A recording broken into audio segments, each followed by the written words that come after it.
Nizam Bhai is telling me I'll run out of time on this debate otherwise. The ED, viewers, has charge-sheeted Rana Ayyub. Now, viewers, this is a fairly big development because Rana Ayyub has been positioned by a Lutyens ecosystem as a poster girl of speaking truth to power.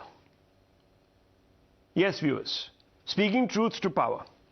Now, the Enforcement Directorate has said that she illegally acquired funds from the public in the name of a drive during COVID-19. Acquired funds in the name of charity, illegally acquired 2.69 crores, utilized funds to create fixed deposits for herself, tried to project the funds as untainted, and this was all done in the garb of collecting funds for COVID relief.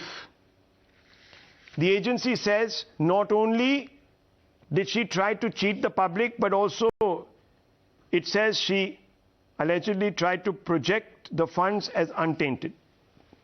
Viewers, in her defense, Rana Ayyub has come out and said that this is an attempt to muzzle her, that her pen will never be silenced and she will continue to fight against an attempt to intimidate her. The ED, she says, has been set after me, etc., etc. Now, there are some basic questions, viewers, on the back of this. And I want to take those questions first with Dr. Ranganathan. Dr. Ranganathan, Rana Ayyub is crying vendetta. I don't know if she has a reason or not. I can only go by what the ED has told us. The facts are there on your screen. Instead of issuing a generic statement, should she first answer the specific questions about the alleged embezzlement? What do you think? So first of all, I take strong objection to what you said, Rahul, and I am going to plead with the Organization of Islamic Countries to summon the Indian ambassador and in the strongest possible terms offer their stringent objections to this Islamophobic event that has happened. This is not the way India used to be pre-2014, and Tehseen, my very good friend, knows it, even though he's an atheist as an apostate. This is rank Islamophobia and hatred for Muslim journalists. I'm going to write a letter to the Washington Post, and I'm going to take this further. In fact, I'm going to start with a candlelit march tomorrow morning itself, because I wake up at morning at night. I'm going to take candles to India Gate, and I'm going to fight for the rights of this Muslim lady. This is not done. I plead with Tehseen to fight with me, because what does the High Court mean by saying कि 10-12 crore का घोटाला किया तो वो enough थोड़ी ना है? This is wrong. Nobody is supposed to do in this country where Congress has looted thousands or hundreds of thousands of crores. You can't embezzle 10 crores. Is this what this country has come to? This is ridiculous and Islamophobia extreme, Rahul. Well, Dr. Ranganathan, when you speak with such irony, it becomes very difficult to keep a straight face, and I'm finding it difficult to conduct a serious debate here. Tehseen Poonavala, now, I don't understand. Can her protestations be treated as credible when the Supreme Court implied that her book on Gujarat riots, for example, and I'm being serious here, lacked evidentiary value as it was based on conjectures, suppositions and surmises? Maybe a defense today about being a scribe that speaks truth to power is also based on conjectures, suppositions and surmises, and that she is actually guilty as charged. Now, what am I supposed to think? Well, for starters, Dr. Ranganathan, for that tongue-in-cheek, it's almost impossible to underestimate you.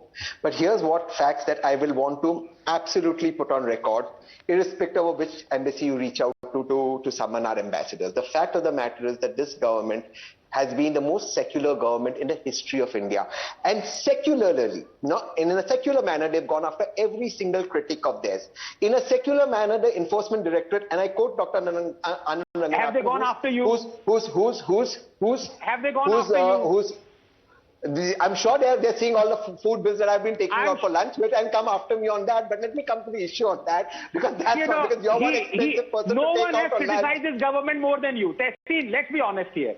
No one has criticized this government more than you. Have they gone after you? Yes or no? And yet, under 908 raids have been on opposition and just 11 on people related to the BJP. 11 on small people related to the BJP, 908 on critics of the government. And that record speaks for itself. And to quote you, Dr. Anand Ranganathan, 0.6% is the conviction rate. So I don't care if Rana Ayyub is today speaking the truth or the no. The legal jurisprudence is she is innocent until proven guilty, and a court of law will decide. Okay. But the fact is, what is secular is this government has gone after every critic, as in the data I have put out and the data Dr. Anand Ranganathan has put out, that they cannot convict anyone. 0.6%. Okay. Well, the Supreme Court also said that there was a likelihood that her book was politically motivated, and that could not be ruled out. I'm quoting it. So maybe her charge against the government is also today politically motivated. I don't know.